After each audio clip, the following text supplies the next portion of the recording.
በፊት ህወሓት ብቻ ነው ምርጫዬ የሚል አንደርስታንዲንግ የነበረ ይመስለኛል። የተሰራውም እንደዛ እንዲሆን ነው።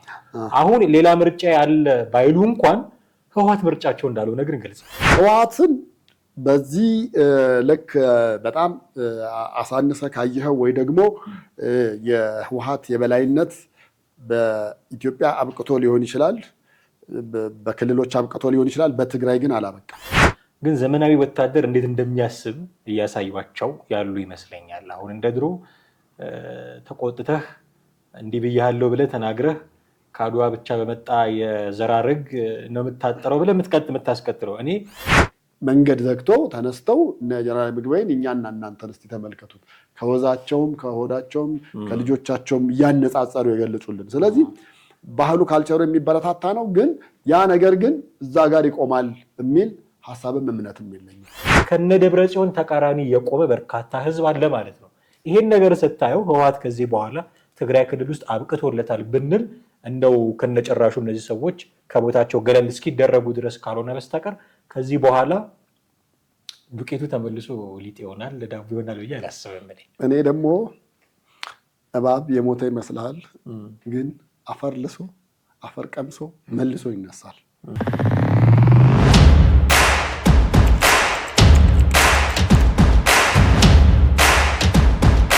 ሰላም እንዴት አላችሁ ውድ ቤተሰቦቻችን? ይህ ዘኢትዮጵያ ቻናላችን ነው። ቴዎድሮስ ካሳና ማደግፋ በወቅታዊ ፕሮግራሙ ለእናንተ መጥተናል።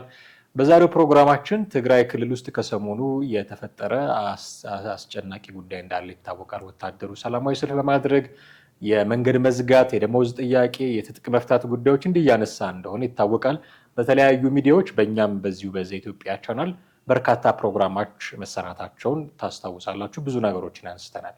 ዛሬ ግን ወታደሮቹ ለጀነራል ምግበይ ከጠየቁት ጥያቄዎች መካከል የተወሰኑትን አንስተን በጀነራሎቹና በጥያቄ እየጠየቁት ባሉት ወታደሮች መካከል ያለውን ነገር ነው ጥቂት ለመፈታተሽ የምንሞክረው። ጀነራሎቹ ያነሱት ጥያቄ ለእነ ጀነራል ምግበይ ለማረጋጋት አደባባይ ወጥተው እንደነበር ይታወሳል። እነ ጀነራል ምግበይ ለእነሱ ያነሱት ነገር ያለውን ሁኔታ ፍንትው አድርጎ የሚያሳይ ነው የሚል ብዙ ትንታኔዎች እየተሰጡ ነው። ይህን ነገር ነው ለመፈተሽ የምንሞክረው። ዛሬ እስከ ፕሮግራማችን ፍጻሜ ድረስ አብራችሁ እንድትቆዩ ቴዎድሮስ ካሳና ማደግፋ እንጋብዛችኋለን። ከኛ ጋር ሆኑ።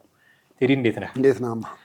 በመጠኑ ትንሽ ዘለግ ካለ መግቢያ በኋላ ነው እኔም እያዳመጥኩ ነበር ያለውን ሁኔታ ለመግለጽ ለተመልካቾቻችን ለማብራራት በሚል ነው። እንግዲህ ባለፉት ሳምንት አለፈው መሰለኝ ከባለፈው ሳምንት እሑድ ጀምሮ ነው ይሄ ነገር የተከሰተው እና አሁን ከሳምንት ቀንም ሻገር ብሏል። መንገድ የሚዘጉ ጥያቄዎች ያሏቸው የደሞዝ ጥያቄ የሚጠይቁ የጊዜያዊ አስተዳደሩን ባለስልጣናት አዳራሽ እንዲቀመጡ ያስገደዱ ጥያቄዎች ናቸው እነዚህ ጥያቄዎች እና የወታደር ጥያቄ ሲሆን ይፈራል። እንደምታውቀው ኢትዮጵያ ውስጥ የወታደር ጥያቄ ምን እንደሚያደርግ ፕራክቲካል ኤግዛምፕል አፍሪካ ውስጥም አጠቃላይ በጣም አፍሪካ ውስጥም ማለት ትችላለህ። ያው የኛ የቅርብ ጉዳያችን የሀገራችን ስለሆነ የወታደር ጥያቄ ምን እንደሚያደርግ ወታደር ደሞዝ አነሰኝ ብሎ ነው ንጉሥ የገለበጠው እንደምታውቀው እና ምን እንደሚያደርግ ይታወቃል። የወታደር ጥያቄ ተነስቶበታል። እኔ አሁን ጊዜያዊ መስተዳደሩ ላይ ነው ይሄ ጥያቄ የተነሳው ወይ ህወሓት ላይ ነው ይሄ ጥያቄ የተነሳው? የአንድ ሳንቲም ሁለት ገጽታዎች ናቸው ልንል እንችላለን። አሁን ባለው ሁኔታ ለየትኛው አካል ነው ሪሊ ጥያቄው አድሬስ የተደረገው የሚለው ራሱ መለየት የሚገባን ይመስለኛል። የሆነ ሆኖ ብዙ የተባለበት ጉዳይ ነው። አሁን ግን ጀነራሎቹና ወታደሩ መካከል ያለው ልዩነት ፍንትው ብሎ የታየ ጉዳይ ነው። አንድ ልጅ ጀነራል ምግበይ ፊት ለፊት ቆሞ ሲናገር የነበረው ነገር የትግርኛ ቋንቋኛ ስለማንችል የተረጎሙትን ሰዎች ነው የሰማነው። በጣም ምሬት ያዘለ ንግግር እና ህዝቡ ውስጥ ለውስጥ ይነገሩ የነበሩ ነገሮችን አደባባይ ያወጣ ነው እና እናንተ ያላችሁ ወዝ በዚህ ዓመታችሁ በ60 በ70 ዓመታችሁ እኛ ገና በ20 ዓመት ወጣትነታችን ያለን ወዝ የሚናገረው ልዩነት አለ። አንድ እንደውም ተጋዳ ላይ ይባባሉ የለም እናውቃለን። እርሶ ጀነራል ምግበይ ተጋዳ ላይ ኖት፣ እኔም ተጋዳ ላይ ነኝ። የእርሶ ልጅ ግን አሜሪካ ነው የሚማረው፣ የኔ አባትም ግን እንደኔ ተጋዳ ላይ ነበረ። ስለዚህ በእኛ በድሃዎቹ ሲሆን በተራው ዜጋ ሲሆን አባቴም ታጋይ ነው፣ እኔም ታጋይ ነኝ፣ ምናልባት ከኔ በኋላ የሚመጣውም ልጅ ታጋይ ነው። በእናንተ ኬዝ ግን በጀነራሎቹ ኬዝ ግን እናንተ እሺ ጀግና ተጋዳይ ልትሆኑ ትችላላችሁ፣ የእናንተ ልጆች ግን በሰላም የሚኖሩት አሜሪካ ነው የሚል ህዝብ ውስጥ የሚመላለሰውን ጥያቄ ታስታውሳለህ። ይህንን ነው ጀነራል ምግቤ ፊት ቁጭ ያደረገው። የእናንተ ቦርጭ እና የእኛ አንጀት ልዩነት አለው። በቃ በስነ ስርዓት ነው የጠየቃቸውና ይሄ በጣም የሆነ የማይመለስ ጥያቄ ከወታደሩ እየተነሳባቸው እንደሆነ ያስታውቃል። በጣም መለያየቱ እንግዲህ አሁን የጀነራሎቹና የወታደሮቹ ጉዳይ ህይወታቸው ጭምር መለያየቱን የሚያሳብቅ ነገር ነው ልጁ የተናገረውና በእርግጥም እንዲህ አይነት ላይፍ ላይ ነው ያሉት ብሎ ማለት ይቻላል ጀነራሎቹ።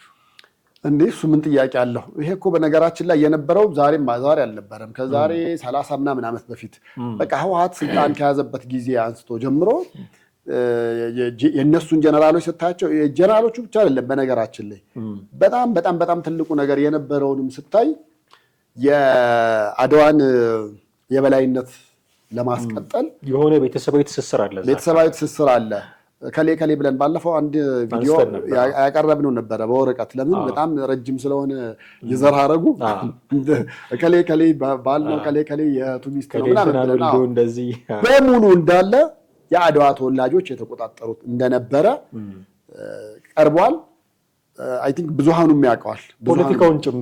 ፖለቲካውንም ጭምር። ምክንያቱም ፖለቲካውን ስትይዝ ሁሉን ነገር የምትይዘው እያየን እኮ ነው እያንዳንዱን ነገር አይደል እንዴ? ለምሳሌ ህወሓት መሀል አዲስ አበባ መጥቶ 4 ኪሎ በነበረበት ጊዜ ፖለቲካውን ስለዘወረ የኢኮኖሚ ቦታ የነበሩትን እንዳለ ይዞ ታይቷል። በደርግ ብዙም ላይ ይታይ ይችላል። አሁን በብልጽግናም ደግሞ በዛ ደረጃ እየሄዱ እየተያዙ ያሉ ነገሮች ለውጦች የምታይበት ነገሮች አሉ። የፖለቲካው ሲያዝ ምኑ አቅጣጫ ወዴት እንደሚዞር ማለት ነው። ስለዚህ ትግራይ ውስጥ ያለው ነገር እንደውም ይሄ የተወሰነ ነገር ምን አለ መሰለህ፣ አብዛኛው የአንድ ቋንቋ ተናጋሪ መሆኑ፣ አብዛኛው የአንድ ሃይማኖት እምነት ተከታይ መሆኑ እና ይሄ ከኢትዮጵያዊ ባህል ጋር ካልቸር ጋር አብሮ የያዛቸው ነገር ነው እንጂ ወታደር ጥይት ይዞ አንድም ቀን በሰላማዊ መንገድ ጥያቄ ጠይቆ አያውቅም። ለሚጠየቁትም ጥያቄውን በመሳሪያ ኃይል ነው፣ ምላሹም በመሳሪያ ኃይል ነው። በዛ አይነት መንገድ ነው እስካሁን የምናውቀው ታሪክ። የነዚህ በጣም በጣም በተሻለና በጥሩ ሁኔታ መሆኑን የሚያሳየን አንድ ነገር አለ። ሁለተኛው ደግሞ ትግራይ አካባቢ ያሉ ነገሮች ትግራይ ክልል ካለው ሌላው የኢትዮጵያ ክልል በሙሉ መማር አለበት ብዬ የማስበው መንገድ ዘግተህ በሰላማዊ መንገድ ውይይት ይኖራሉ ነው። እንደዛ ቢደረግ መንገድ መዝጋት ሰላማዊ ነው ወይ እንነጋገርበታለን። እና ከዛ በላይ ምን በለው። በእርግጥ ሰላማዊ ጦር የትግል ስልቶቹን እነ ልደቱ በተወሰነ መንገድ እነሱ የ45 ቀን እቅድ አላቸው። የ45 ቀን እቅድ አለ። እሱ እናወራበታለን። እሱ እንዳለው መጽሐፉንም አግኝተናል፣ እናወራበታለን እስቲ። እና 97 ዓመተ ምህረት የሆኑ የሰላማዊ የትግል ስልቶች ተብለው ከተባሉት መሀል ነበሩ። የስራ ማቆም አድማ፣ የታክሲዎች ማቆም፣ የጥሩምባ በረጅሙ ማሰማት፣ በመብራት እንደገና ማታ 4 ሰዓት ላይ ተነስተ መጮህ ምናምን፣ እንደዚህ በጣም ብዙ እንትኖች ነበሩ። አሁን ከነዛ መካከል ይሄኛው ያው ከፍ ያለው ነገር ነው። ሰላማዊ መሆኑን የምታውቀው የጦር መሳሪያ አለመያዛቸውንና ምንም አይነት ከቃላት እና ከውይይት ከንግግር ውጭ ምንም ነገር አለመፈጠሩን ነው። ያ ባህል እዚህ ቢመጣና በረከታቸው ቢያድርብን እኛም በዛ መንገድ የሚቃወመው ሰው በዛ መንገድ እንኳን ገልጾ የሚመለከተው አካል ደግሞ ሰላማዊ ውይይት ቢያደርግ በዛ ልክም ተናግሮ የመንግስት ሚዲያዎችም ሌሎችም ኦንላይን ሚዲያዎች ቢያስተላልፉት ያ እንደ አንድ ጥሩ የምታየው ነገር ነው።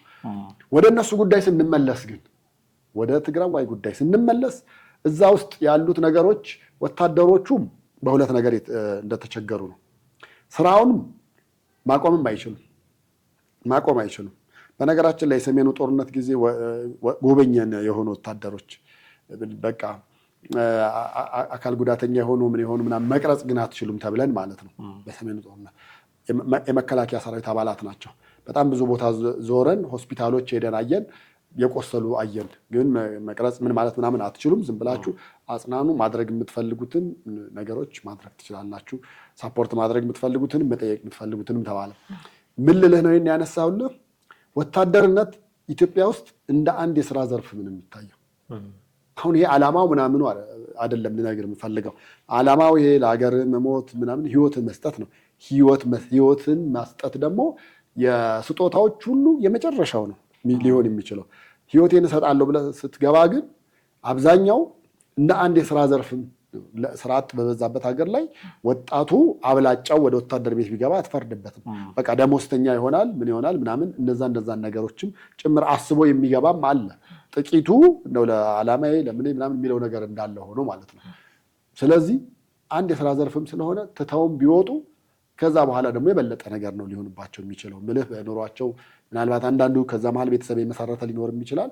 ምንም አይነት ገቢም የላቸውም። ትምህርታቸውን በዛው ልክ አልገፉበት ይሆናል። ኢቨን ስራ ውስጥ እንኳን ገብተህ ለመስራት ማለት ነው። ስለዚህ ወታደሩ በጣም ተቸግሮ ተጨንቆ ከአቅሙ በላይ ሆኖበት አደባባይ እስከ መውጣት ድረስ በተለይ አዲግራት በዚህ ደግሞ ጎበዞች ናቸው። በቃ ሀሳባቸውን አውጥቶ የመግለጽ ምናምን የመናገር ምናምን ነገሮች በጣም ጥሩ ናቸው። ህወሓት ያመጣው አንድ ጥሩ ነገር ምናምን ብለህ የምትለው ያው በጀርባ የሚሰራብህ ሴራ ሊኖር ይችላል። ነገር ግን ስብሰባ ላይ ፊት ለፊት በኮብልስቶን ድንጋይ የመፈለጥን ያክል የሚወረወሩ ቃላቶች አሉ።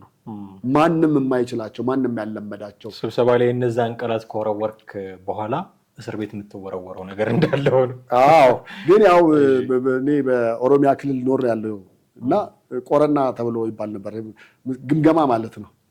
እና ትናገራለህ በቃ ከሌ እንዲያርጎ ከሌ እንዲሆኑ ለህዝቡ ታማኝ አይደለም፣ ለሀገሩ ታማኝ አይደለም፣ ለምን ታማኝ አይደለም፣ እንዲህ ያለ ድክመት አለ። መጀመሪያ እኮ ራስህ ተናገር ትባላለህ። ራስህን ሂስ አድርግ ሂስ ትባላለህ። ራስህን ትናገራለህ። ከዛ በኋላ ደግሞ ሌላውን የሚናገርልህ ጓደኛ። ከዛ በኋላ ወጥተህ ኦልሬዲ በቃ ነገሮች ለውጥ እንዲመጡ ስራ እንዲመጡ የተሻለ ነገር እንዲሆን ነው። እነመለስም ትግራይ ድረስ ሄደው የሚገመገሙበት ወቅት ነበረ።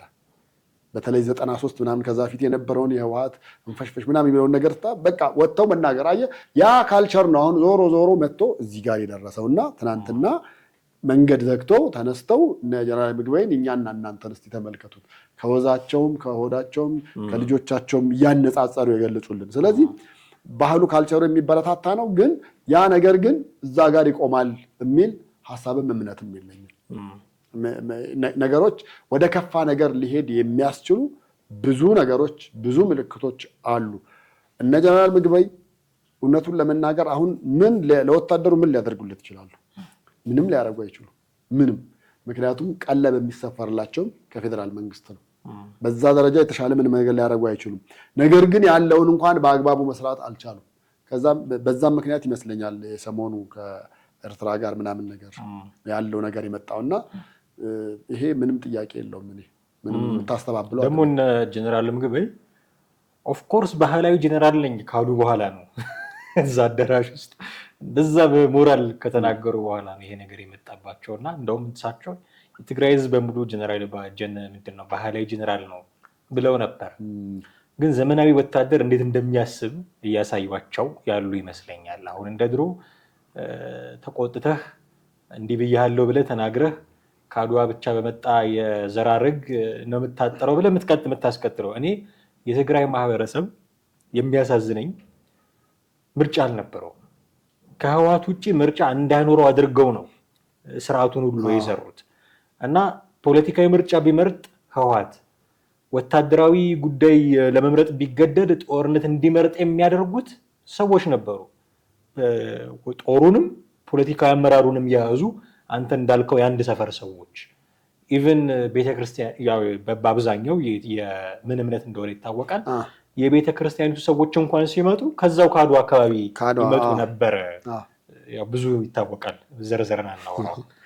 እንዲህ አይነት አፈና እንደ ህዝብ የታፈነ ክልል ነበረ። አሁን ህወሓት ብቻ ነው ምርጫችሁ ከሚል አካሄድ ሌሎች ምርጫዎች አሉ የሚለውን እንተውና እኔ አሁን በበቂ ደረጃ እዛ አካባቢ ባይቶና ተው አሁን ራሱ ኢቭን ባይቶናን አረናን ተው እኔ አሁን የመጣው ስምረትንም ጭምር እንደው ከህወሓት የተለየ ነገር አላቸው ብዬ በነገራችን ላይ ባይቶናም ይሁን አረና ስምረትም ይሁን ህወሓት ሁሉም በሚባል ደረጃ ወልቃይትና ራያ ላይ ያላቸው አቋም ግልጽ ነው። ታውቃለህ ምን እንደሆነ አቋም የትግራይ ክልልንና የተቀረውን የኢትዮጵያ አካባቢ ደግሞ ሰላም እንዲሆንም ሰላም እንዳይሆንም ማድረግ የሚችሉት እነዚህ ቦታዎች ናቸው። በተለይ ወልቃይት ነው ብዬ አስባለሁ። ከአማራ ክልል ጋር ብቻ አይደለም። ከፌዴራል መንግስትም ጭምር አንጻር ጉዳዩን ብንቃኘው እዛ ቦታ ላይ የሚያዝ አቋም በጣም ትልቅ አቋም ነው የሚሆነው። ህገ መንግስታዊ ማሻሻያ የሚፈልግ አቋም ነው ብዬ ነው የምረዳው እሱን አካባቢ። ስለዚህ እንደው ያን ያህል የተለየ ነገር ለትግራይ ህዝብ ያመጡለታል ብዬ አላስብም። ግን ትልቅ ለውጥ የመጣው ምንድን ነው? አሁን ትግራይ ክልል ውስጥ በፊት ህወሓት ብቻ ነው ምርጫዬ የሚል አንደርስታንዲንግ የነበረ ይመስለኛል። የተሰራውም እንደዛ እንዲሆን ነው። አሁን ሌላ ምርጫ ያለ ባይሉ እንኳን ህወሓት ምርጫቸው እንዳልሆነ ግን ግልጽ ነው። ወታደሩን እያየን ነው። ሰጉም ጋር ያሉት ደግሞ እንደዛ ናቸው። ራያ አካባቢ ከአውራጃ ከዞን አመራሮች ጀምሮ ተሰብስበው ጫካ የገቡ አሉ ህወሓትን ሊፋለሙ። መቀሌ ዙሪያ አካባቢ እንደርታ አካባቢ አመራሮች ይሄ ሀራ መሬት የሚባለውን አካል እየተቀላቀሉ ነው። ወታደሩም እንዲህ የምናየውን ጥያቄ እየጠየቀ ነው። በፊት አንድና አንድ ምርጫ የሚባለው እንደውም ዳንኤል ብርሃን የሚባል የቲፒኤልኤፍ ጉዳይ የሚቆረቆረውና እዛ ላይ ሀሳብ የሚሰጥ ሰው አለ። ግልጽ ቃል በቃል ሲናገር አንዴ የሰማሁት ትግራይ ውስጥ ቲፒኤልኤፍ ማለት ጋድለስ ሪሊጅን ነው። በቃ እንደ ሃይማኖት የሚታይ እግዚአብሔር የሌለው ግን ሃይማኖት የሆነ እንደዛ የሚታይ አካል ነበረ። አሁን ህወሓት ትግራይ ክልል ውስጥ ምንድን ነው? ጀነራል ምግበይ ኃይለ ፊት ቆመህ ስለ ቦርጩ መናገር ትችል ነበር? አይቻልም። ስለ አሜሪካ ስለሚያስተምረው ልጁ እኔ ማመን የከበደ ሌላው አሉላ ሲተረጉም አሉላ ሰለሞን ከሞገስ ጋር አንድ ኢንተርቪው ነበራቸው። አሳየው ጣቱን ጠቁሞ ተራራ አሳዩ አለ ወጣቱ ለጀነራል ምግበይ አሳየውና እዛ ወስደን እናግታለን አለው። ኢማጂን ይሄ ነገር ትግራይ ውስጥ ሀፕን ማድረጉን ማለት ነው። ስለዚህ አሁን ከህወሓትና ከጀነራሎቹ የተለየ ነገር ይፈልጋል ማለት ነው ብዙ። ይሄ ለዲሞክራሲ የሚያስፈልግ ትልቅ ቅመም ነው። ትግራይ ክልል ውስጥ ዲሞክራሲ የሚመጣ ከሆነ ትክክለኛው ጊዜ ይሄ ነው። አሁን ህወሓት ብቻ ነው ምርጫ የሚባል ነገር የለም። ህወሓት የዛ ህዝብ ምርጫ እንዳልሆነ ቢያንስ በአብዛኛው ሰው አሁን የሚከተለው ጀሌ ሊኖረው ይችላል። አዳራሽ ሞልቶ የሚያጨበጭብለት አካል ሊኖር ይችላል። ግን ብዙ ህዝብ በነገራችን ላይ ቲክቶክ ላይ ምናምን እየወጡ ጦርነት አንፈልግም የሚሉ መዓት ወጣቶች አሉ። ይህንን የወጣቶቹን ድምፅ አሁን ወታደሩ ተቀብሎታል። ትጥቅ አስፈቱን እኮ ነው አይደለ? አንዱ ጥያቄ በቃ እንፍታ ትጥቅ። ምክንያቱም በጦርነት የሚመጣ ነገር እንደሌለ አየ ነው። ትጥቅ አስፈቱን ነው። ስለዚህ ቲፒኤልኤፍ በጦርነት ነው ህይወቱን የሚያራዝመው ሲባል ለኖረ ፓርቲ አንፈልግም ትጥቅ አስፈቱን በጣም በጣም ትልቅ ውድቀት ነው ለቲፒኤልኤፍ።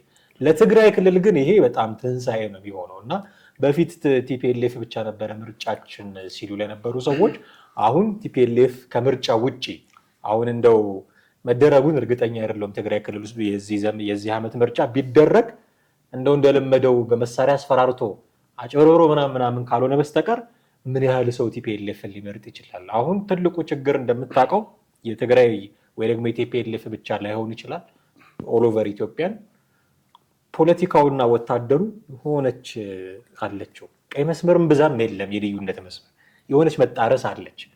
የጀነራል ምግበይና የደብረ ጽዮን አቋም አንድና ያው ነው።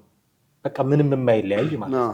አዳራሽ ውስጥ ገብተው ፖለቲከኞችና ጀነራሎች ስለ ፖለቲካ ነው ሁለቱም የሚያወሩት፣ ወይ ደግሞ ስለ ጦርነት ነው ሁለቱም የሚያወሩት። ጦርነት የእናንተ ስራ ነው ብሎ የሚተው ፖለቲካዊ አመራር የለም። ፖለቲካ የእናንተ ስራ ነው ብሎ የሚተው ጀነራል የለም። በጣም የተጣረሰ ነው። ልዩነቱን አታውቀውም። በዚህ የተነሳ ትግራይ ክልል ውስጥ ፖለቲካን መቆጣጠር ማለት ጦርነትን የሚመሩ ሰዎችን መቆጣጠር ነው። የጦር ጀነራል ማለት ደግሞ እነ ጌታቸው ረዳን ለማባረር የሚያስችል የፖለቲካ ስልጣን ያለው ማለት ነው። ለዛ ነው እኮ ጌታቸው ረዳን ሲያባረሩ አብሯቸው የነበሩት መሳሪያ ያዙ ሰዎች አይደለ? እንደውም ጀነራል ጻድቃን ገብረትንሳኤ መፈንቅለ መንግስቱን ያደረገው ታደሰ ወረደ ነው ብለው ቃል በቃል ተናግረዋል። እሳቸው እንደ መፈንቅለ መንግስት ነው የጌታቸውን ጉዳይ የሚያዩት። ስለዚህ ፖለቲካው ይሄ ነው፣ የጦር አመራሩ ይሄ ነው ብለህ የምትለየው አይደለም። ስለዚህ እነዚህ ሰዎች አደባባይ ወጥተው ጀነራል ምግበይ ኃይልን ሲቃወሙ በዛው ልክ እየተቃወሙ ያሉት ደብረ ጽዮንን ነው፣ ሞንጆሪኖን ነው፣ ሌላም የምትጠራው ጌታቸው አሰፋ ካለም እሱንም ጭምር ነው የሚቃወሙት። ስለዚህ አንድ ነው፣ ያው ነው። ምንድነው ፖለቲካውና የጦር አመራሩ እና ወጥተው የሚቃወሙትም ይህንን ነው። አሁን እኔ ትግራይ ክልል ውስጥ ፍንትው ብሎ እየታየ ያለ የሚመስለኝ ከዚህ በኋላ የህወሓት የበላይነት የሚባል ነገር ትግራይ ክልል ውስጥ አሁን ኢትዮጵያ ውስጥ አይታሰብም። እንደምታውቁ ያኔ 2010 ላይ የቀረ ነው። ተዋግቶ አሸንፎ መጥቶ እንኳን 4 ኪሎ ልግባ ቢል እሺ ብሎ የሚገዛለት ህዝብ ያለ አይመስለኝም። ብዙዎችም ተስፋ የሚቆርጡበት በዛ ይመስለኛል። እኔ ደግሞ ከአንተ በተገላቢጦሽ ነው የኔ ሀሳብ እይታ መልከታ። ህወሓትን በዚህ ልክ በጣም አሳንሰ ካየኸው ወይ ደግሞ የህወሓት የበላይነት በኢትዮጵያ አብቅቶ ሊሆን ይችላል፣ በክልሎች አብቅቶ ሊሆን ይችላል። በትግራይ ግን አላበቃም። ወደፊትም ገና አብቅቷል እያልኩኝ ሳይሆን አሁን ጅምር ላይ ነው፣ የማብቃቱ ጅምር ላይ ነው። በቃ አይደለም። አሁን ይሄን ያየኸውን ሰሞኑን ያየኸውን አመጣጥና መንገድ አቅጣጫውን ወዴት እንደተቀየረ ስትሰማ ማን የቀየረው ስትል ከማርሽ ቀያሪው በኋላ ደግሞ ህወሓት እንዳለ እንደሆነ ታየዋለህ። ለምሳሌ ሊቀይርባቸው የሚችልባቸውን መንገዶች ልንገር። አንድ ሰሞን አጠቃላይ ነገሮችን ከፌዴራል መንግስት ጋር ህዝቡን በማነካካት ወይ ደግሞ በማጋጨት ወታደሩንም እንደዚሁ ይሄ እኛ አይደለንም ወይ ደግሞ ከኛ በላይ ነው በሚል ከፌዴራል መንግስት ጋር እንደገና ደግሞ ከዓለም አቀፍ ክልሉ ያለው በድጎማ ነው፣ ምግብም እየተሰፈረለት ነው ያለው። ስለዚህ ምግብ ከሚሰፍሩት ጋርም ቀጥታ የሆነ ግጭቶች እያመጣ ነበር ያለው። አሁን ደግሞ በጣም በጣም ቀላሉ ጽምዶን ማምጣቱ ነው። ህዝቡ ምን ያህል ተቀብሎታል አላቅም። ለምን ራሱን የቻለ ጥናት ይጠይቃል። እንደተባለው ህወሓትን አዳራሽ ሲገባ አጨብጭበው የሚቀበሉት ናቸው ተጋዳ ላይ ያሉ ከበሮ እየመቱ የተቀላቀሉት ከኤርትራ ጋር አላቅም። ወይ ደግሞ የህዝብ ድጋፍ ኖሮት ከኢትዮጵያ መንግስት ይልቅ የኤርትራ መንግስት ይሻለናል ብሎም ከሆነ ሊሆንም ይችላል። ስለዚህ በሆነ መንገድ ብቻ ከዚህ በኋላ መንገዱ ተቀይሮ ጦርነቱ ለምሳሌ የኢትዮ ኤርትራ ጦርነት ዳግም ቢነሳ እዛ መሀል ውስጥ የህወሓትን እጅ ልታገኘው ትችላለህ። እዛ መሀል ውስጥ እዛ የነበሩ የትግራይ ወታደሮችን እዛ ውስጥ ልታገኛቸው ትችላለህ። ዞሮ ዞሮ መንገዱን ይቀይረዋል፣ በተለየ አቅጣጫ እንዲኬድ ያደርገዋል። ወይ ደግሞ መልሰን መላልሰን እንደምንለው ከአማራ ጋር የሚጋጭባቸውን የድንበር ሁኔታዎች የእነ ራያን ሌሎቹንም መልሶ በጥያቄ መልክ በማንሳት ሀሳቡንና መልኩን እየቀያየረ ህወሓት ከዚህ በኋላም ለረጅም ዓመት ሊቀጥል ይችላል። እንደዚህ ድንገት ሳይታሰብ የሚነገሩ ንግግሮች ይመጣሉ። በፊትም ነበሩ፣ በመሀልም ነበሩ፣ አሁንም አሉ፣ ወደፊትም ሊኖሩ ይችላሉ። ስለዚህ ህወሓት በምንም ተአምር በዛም ሆነ በዚህ ፖለቲካውን ሙሉን አውቆታል፣ ይዞታል። በአንድ በኩል አንድ በጣም ብዙ ሰው ማወቅ መቻል ካለበት ማወቅ ያለበት ምን መሰለ፣ ህወሓት ገና ሀ ብሎ በረሃ ሲገባ ትጥቅ ትግል ላይ ያሉት በሙሉ ፖለቲካውን ያውቃሉ። እንዲያውቁ አድርጎ ነው የሰራቸው። ከዚህ መሀል ፒያሳ አሁን ከፈረሰው ወርቅ ቤት ሁለት እህትማማች በዘመነ ህወሓት ደርግን ለመፋለም ከወጡ ነበሩ። ከዛ መሀል አንደኛዋ የህወሓት ታጋይ ነች፣ አንደኛዋ ደግሞ የደርግ ታጋይ ነች። ሁለት እህትማማቾች አንድ ጦር ግንባር ሆነው ተፋልመዋል። በመሀል ምን ሆነ? ያቺ ህወሓት አሸናፊ ሆኖ ደርግ ተሸናፊ ሆኖ መሀል ከተማ መጣች። ሲመጡ አንድ ቤት ነበረ የሚኖሩት የነበረው። ምክንያቱም ኢህአዴግ እንደመጣ ወታደሮቹን ቀነሰ፣ መቀለብ ያልቻለውን ቀነሰ። ቀንሷቸውም ግን የሚገርምህ አይምሯቸው ራሳቸውን እንደ ስራ አጥ እንደሌላ ነገር ምናምን አይደለም። በቃ እናንተ ነፃ አውጪ ናችሁ፣ መጀመሪያ የትግራይን ህዝብ ከዛ ቀጥሎ የኢትዮጵያን ህዝብ ነፃ ታወጣላችሁ ተብሎ ጦርነቱ ልክ ሲያበቃ ነፃ አውጥታችኋል፣ እርሻ ትታችሁ የመጣችሁ አሁን እርሻችሁን ሄዳችሁ ቀጥላችሁ እረሱ ነው ያላቸው። ከስር ከመሰረት ገና ሲመጡ ፖለቲካውን ጭምር እያስተማረ ነው ያመጣቸው። ይሄን ማወቅ ከፈለክ የተወሰኑ የህወሓት ወታደር የነበሩትን ጠይቅ። ከዛ ባሻገር ተስፋዬ ገብረአብ ሲያዝ የነበረበትን ሞመንት እዛ አካባቢ ትንከባከበው የነበረችውን ሴት ስለሷ የጻፈውን ነገር ብታየው ብታነበው ትልቅ የሚነግርህ ነገር አለ። ልጅቱ እኮ መጽሐፍ ማንበብ አትችልም፣ መጽሐፍም ማንበብም አልተማረችም። እንደ ዘመኑ አባባል መሀይም ነች። ነገር ግን ፖለቲካውን ታውቋለች።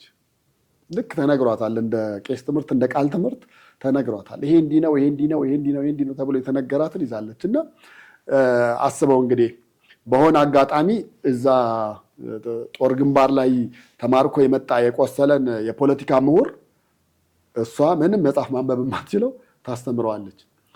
ያንን ነገር አስቀጥሎታል ማነው ህወሓት።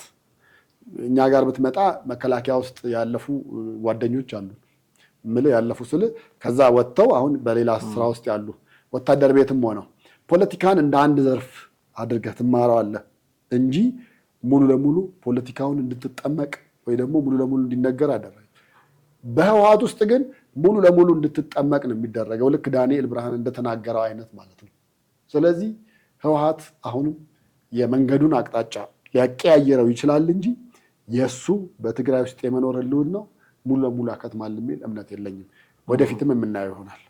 ግን አሁን የተቀየሩ ነገሮች የሉም ወይ የሚል ማንጸሪያ ደግሞ ማምጣት አለብን ብዬ አስባለሁ። አሁን የሚነሱት ነገሮች ከዚህ በፊት ይነሱ የነበሩት ነገሮች ናቸው። በነገራችን ላይ አሁን እነዚህ ወታደሮች ወጥተው ስለ ጀኔራሎቹ ሀብታም መሆኑ፣ ስለ ጀኔራሎቹ ልጆች ውጭ መማር እንደዚህ የሚያወሩት ነገር በፊት እኮ ታስታውስ ከሆነ የምርጫ 97 ሰሞን የሆነ ወረቀት ይበተን ነበረ። ይሄ የጀኔራል እንትን ንብረት፣ ይሄ የእንትን ሚኒስትር ንብረት የሚሉ ነገሮች ይነገሩ ነበረ። ያኔ የነገሩን እነ ብርሃኑ ነጋ እነ ልደቱ አያሌ ናቸው። አሁን ግን ጀኔራሎቹ ወርቅ ያወጣሉ ይነግዳሉ ያሉን ቅንጅቶች ወይ ኢዜማዎች አይደሉም። ጌታቸው ረዳን የነገረን፣ ጻድቃን ገብረትንሳኤን የነገረን። ይሄ እዛ ትግራይ ክልል ውስጥ ላለው ህዝብ ትልቅ ለውጥ ነው። ምክንያቱም ልደቱ አያሌው ሲነግረውና ጌታቸው ረዳ ሲነግረው በጣም የተለያየ ነው። ይሄ አንድ ነው። ሁለተኛ ከመረጃዎቹን ከሚነግሯቸው ሰዎች በተጨማሪ ያኔ ተቃዋሚዎችን ማፈን የሚችልበት አቅሙ ነበረው ህወሓት መንግስት ነበረ። ቅድም ህንፍሽፍሽ ስትል ነበረ። ያ ነገር ሀፐን ሲያደርግ ስለ አሰብ አሁን ሰሞኑን ሲወራ አሰብን እኮ መያዝ እንፈልግ ነበረ፣ መለስ ዜናዊ ነው እንዲያደረገው፣ በዛ ምክንያት የተገነጠሉ ሰዎች አሉ እነ ገብሩ አስራትን ጨምሮ ምናምን። ያኔ እነዛ ሰዎች ተጽዕኖ እንዳይፈጥሩ ያደረጋቸው መንግስት ነበረ። ህወሓት የፌዴራል መንግስት ነው የተቆጣጠረው በአቶ መለስ ጊዜ እሱ ነበር። ስለዚህ ያሻውን ነገር ቢያደርግ የሚከለክለው ሀይባ የለውም ነበረ። አሁን ግን በሆነች ክልል የታጠረ ፓወር ነው ያለው። እሱም ፓወር ደግሞ እየተሸረሸረ ይመጣ። በፊት ጥያቄ የሚያነሱበት እና የሚወጡት ሰዎች ብዙ አይደሉም በቁጥርም፣ ግን በቁጥር ትንሽም ቢሆኑ ፖለቲካዊ አመራሮች የነበሩ ሰዎች ናቸው። ፖለቲካዊ አመራር ላይ ያሉ ሰዎች ደግሞ ወታደሩን የሚያዙበት የእዝ ሰንሰለት የላቸውም። ስለዚህ ፖለቲካ ላይ ጥያቄ ሲያነሱ ወታደሩ ይነሳና ዝም ያደርጋቸዋል፣ ተገንጥለው ይወጣሉ። ቦናፓርቲዝም ነው ተብለው መለስ ዜናዊ እንደለጠፉባቸው ስም። አሁን ጥያቄ እየጠየቁት ያሉት ግን ወታደሮች ናቸው። ስለዚህ ይህን ነገር ስትገጣጠመው ወታደሮች ጥያቄ እየጠየቁ ነው። አንደኛ ኢንፎርሜሽኑ እየመጣ ያለው ከሶስተኛ ወገን አይደለም፣ ውስጣቸው ከነበሩት ከነ ጻድቃን ገብረትንሳኤ ከነ ጌታቸው ረዳ ጭምር ነው። ጌታቸው ረዳ ጦርነቱ ላይ የነበረውን ተሰሚነት የሚያውቅ ነው የሚያውቀው መቼ በወቅቱ የነበረውን የፕሮፓጋንዳ የበላይነት እንዴት እንደወሰደ። ስለዚህ ብዙ ሰዎች እንደውም ስም ወጥቶለት ነበረ፣ ሳኒታይዘር ነው ምናምን ስም እስኪወጣለት ድረስ። ከዚህ በኋላ አንተ ታጋይ አይደለህም እኮ አይባልም። አሁን ጌታቸው ረዳ ተንቤን ቆላ ተንቤን ገብቶ በረሃውን ቀምሶ ፊቱን ሲወጣ እንዴት እንደነበረ አይተዋል። ይህንን ሁሉ ያየ ሰው ነው እና ትግራይን አይወክልም የሚል ነገር የሚያነሱ ሰዎች ህወሓት አካባቢ የተሰበሰቡ ሰዎች ብቻ ናቸው የሚሆኑት። ትግራይ ክልል ውስጥ ያለውን ህዝብ በዛ በጦርነት ጊዜ ሜንታሊቲውን የቀየረ ስራ ሰርቷል ብዬ ነው የማምነው። ስለዚህ ጌታቸው ረዳ የሚናገረውን ነገር የሚያምን በርካታ ቁጥር ያለው የትግራይ ህዝብ አለ ማለት ነው። ስለዚህ ጻድቃን ገብረትንሳኤ ሲናገር፣ ጌታቸው ረዳ ሲናገር ማለት ልደቱ አያሌው ሲናገር ማለት አይደለም። ብርሃኑ ነጋ የሆነች ትራክት ጽፎ ሲበትን ማለት አይደለም። መራራ ጉዲና ሲያብጠለጥሉ ማለት አይደለም። እነሱ ለፖለቲካ ትርፋቸው ነው ሊባል ይችላል። ወይ ደግሞ ህወሓት እንደለመደው እናንተን ለመጨቆን ነው ሊወሯችሁ ነው የሚል ትርክት ሊሰራ ይችላል። ጻድቃን ገብረትንሳኤ ትግራይን ለመጨቆን ይሰራል ብለው ግን አያምኑም እነዚህ ሰዎች። ስለዚህ መረጃው የመጣው ከጻድቃን ሲሆን ሞር ተአማኒ ነው ማለት ነው። መረጃው የመጣው ከጌታቸው ረዳ ሲሆን ሞር ተአማኒ ነው።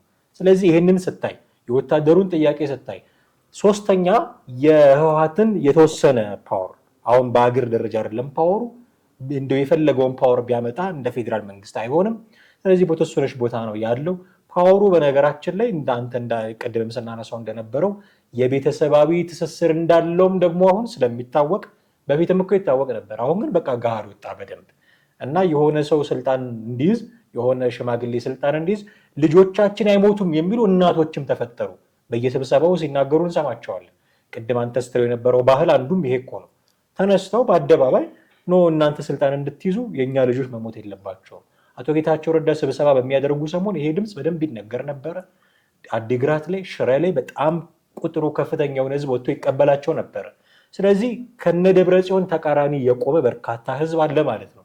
ይሄን ነገር ስታየው ህወሓት ከዚህ በኋላ ትግራይ ክልል ውስጥ አብቅቶለታል ብንል እንደው ከነጨራሹ እነዚህ ሰዎች ከቦታቸው ገለል እስኪደረጉ ድረስ ካልሆነ በስተቀር ከዚህ በኋላ ዱቄቱ ተመልሶ ሊጥ ይሆናል፣ ዳቦ ይሆናል ብዬ አላስብም። እኔ ደግሞ እባብ የሞተ ይመስልሃል፣ ግን አፈር ልሶ አፈር ቀምሶ መልሶ ይነሳል። ህወሓት እንደዛ እያለ ሊቀጥል ይችላል። እነሱ ትልቅና አንድ ጥፋት ያጠፋው ተተኪ ብዙ ማፍራት አለመቻሉ ነው። እንደተባለው ልክ የሃይማኖት አይነት ሲስተም ተደርጎ ነው። አሁን በጦርነቱ የተጎዱትንም እኮ እናያቸዋለን አይደለ?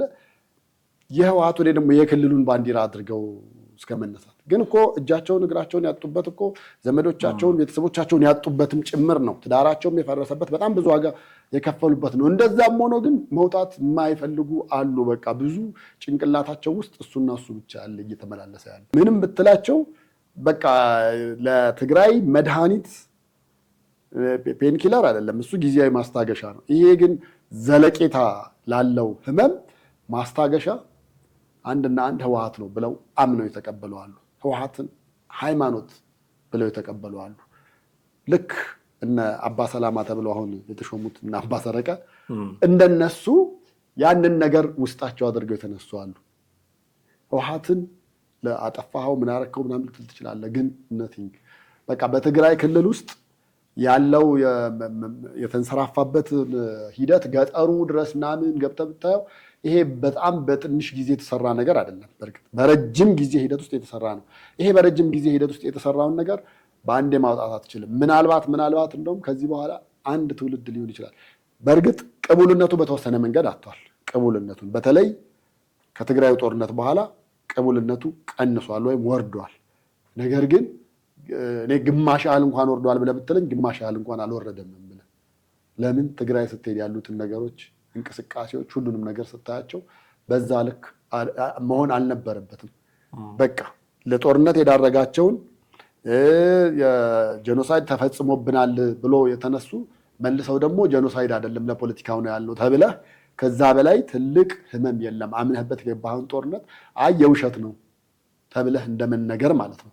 እንደዛ በዛ ልክ ስለሌለ እኔ ህወሓት ከጥቂት ጊዜ በኋላም በሌላ መንገድ በሌላ መስመር ማርሽ ቀይሮ መንገድ ይዞ ምን ብሎ ምናልባት መሀል ከተማ ነው ሊርቀው የሚችለው። ስልጣን ላይ ለ4 ኪሎ ላይገባ ይችላል። አማራ ክልልም ላያልፍ ይችላል። ነገር ግን በክልሉ ንጉስ እንደሆነ ይቀጥላል ነው የምልህ።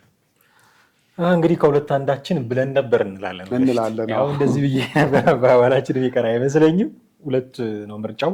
ወይ ከነጭራሹ ህወሓት የሚባል አይኖርም፣ ወይ ደግሞ እንዳልከው አፈር ልሶ የሚነሳ ይሆናል። ጊዜ የሚፈታው ጉዳይ ነው። ግን አሁን ትግራይ ክልል ውስጥ ያለው የወታደሩ ጥያቄ አሳሳቢ ነው። በዚህ ደረጃ ፊት ለፊት ተጋፍጦ መናገር መጀመሩም ጥቂት እንደው የለውጥ ጭላንጭልም አንድ ሰሞን ትዝ ይለኛል የሚያስለገሰ ትግራይ ክልል ውስጥ በርቀት የምትታይ የሰላም ጭላንጭላለች ይል ነበረ። ያቺ ጭላንጭል አሁን ታይታ ይሆን አላውቅም። ግን ለውጦች የሚያቀነቅኑ በርካታ ወታደራዊ ሰዎችም እና ሲቪሉም ደግሞ ጦርነት አንፈልግም የሚሉ እየሰማ ነው። ምን አይነት ነገር ይዞ ይመጣል ወደፊት የምናየው ጉዳይ ነው የሚሆነው። በጣም ነው የማመሰግነው ቴዲ። ወደ ቤተሰቦቻችን እናንተም ከኛ ጋር ነበራችሁ ቆይታ እጅግ አድርገን እናመሰግናችኋለን። የዛሬው ፕሮግራማችንን እዚህ ላይ ማብቃት ይኖርብናል። በሚቀጥሉት ጊዜ ደግሞ በሌላ ርዕሰ ጉዳይ እንዲሁም እንገናኝ ነው የሚሆነው።